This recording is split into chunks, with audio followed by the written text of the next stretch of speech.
Alright, is it just me? Or does, like, everything feel dangerous these days? Well, hey, guess what? This is dangerous. 97 Invest L is growing somewhere around the Caribbean, and it looks pretty freaky. To be honest with you, the equatorial electrojet line seems to be quite active. And so we have a giant blob of stuff growing south of the Caribbean, Jamaica, Cuba. And it looks huge, like massive. So, what I'm doing is I'm making this video to tell you, hey, keep your eye on this mofo. And I believe I've been telling you to keep your eye on the weather. And hey, guess what? I'm a freaking genius. Party dance time. I don't know if you know this.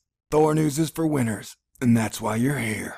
So stick around. We've got a video message. I'm gonna have to science the shit out of this. Hit the button, baby. Stay cool. This is a Thor News presentation. Thor News presents.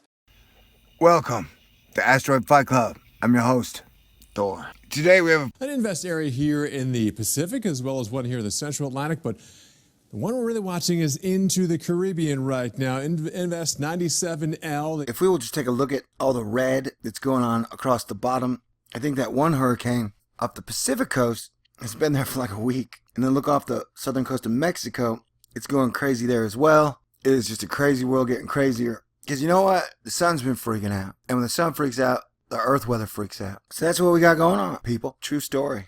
All right. And here we're looking at water vapor. It's the white, it's the teal, it's the pink. And if you notice, most of the water is the top and the bottom. And it's dry as all get out near California. And of course then, there is that mean sea level pressure anomaly by Greenland. It's causing all the water vapor to be sucked up, pulled up through the Gulf up the East Coast. So that I would guess a lot of this water vapor wetness is going to end up in America somehow. So just get ready, because the Weird Weather Watch gets weirder every day. And here we're looking at total cloud water, but you can see the stream is coming down through here and then getting pulled up through there.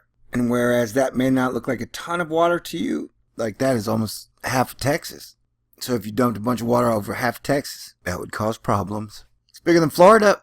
Heck, it's bigger than Florida, Mississippi, and Tennessee combined. And like I said, that one hurricane that's just been sitting there off the Mexico Pacific, it's just been sitting there churning, yearning, spinning, and burning. So these are strange days indeed. And there you go, there's your jet stream. That looks totes normals, bro. Right? Weird. Alright, stay cool. God bless everyone. And can everybody try and get along? Calm down, chill out. Seriously.